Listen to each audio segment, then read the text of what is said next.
Vos mots et vos pensées sont plus puissants que n'importe quelle drogue. Votre bien-être ou mal-être dépend de ce que vous vous dites et pensez à tout moment. Car vos mots et pensées contrôlent réellement toute votre expérience de réalité.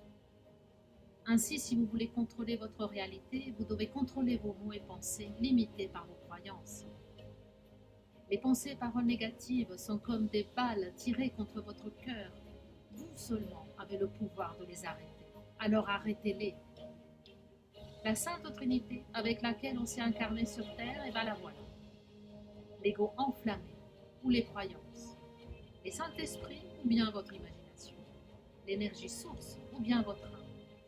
Les croyances, ce sont l'ego enflammé, votre prison diabolique, l'ignorance, parce que vous êtes piégé dans la répétition, la fausse identité, la limitation, que ces croyances vous forcent à regarder toute la journée.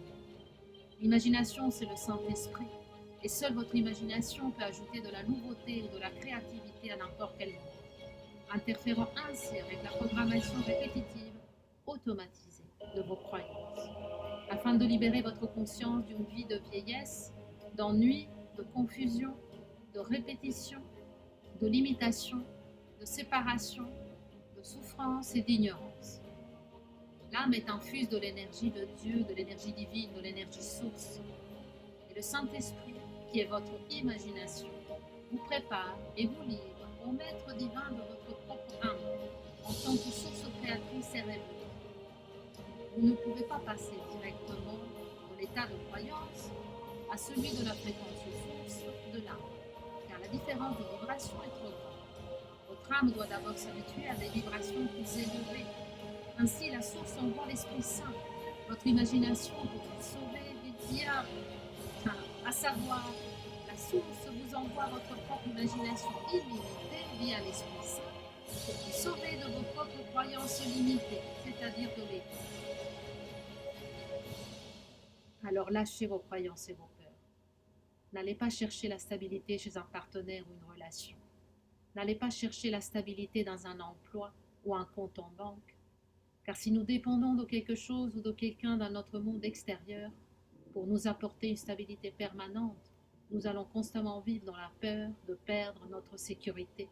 Nous allons toujours nous voir en tant que victimes de circonstances et nous allons être déçus encore et encore. Les gens se séparent, les relations se rompent, les emplois deviennent superflus, l'argent ne suffit jamais. En tant qu'être humain, nous nous transformons continuellement. Le changement est la seule constante. La vie est un voyage dans l'inconnu et personne ne pourra jamais nous promettre demain.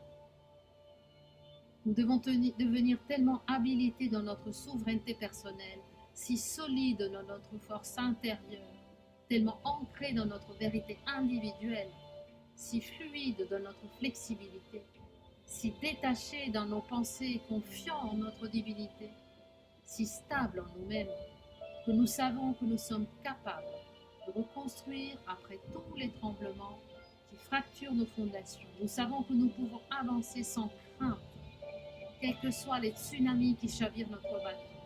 Nous savons que nous traverserons ces temps avec légèreté, quelles que soient les tempêtes qui déferlent sur notre chemin.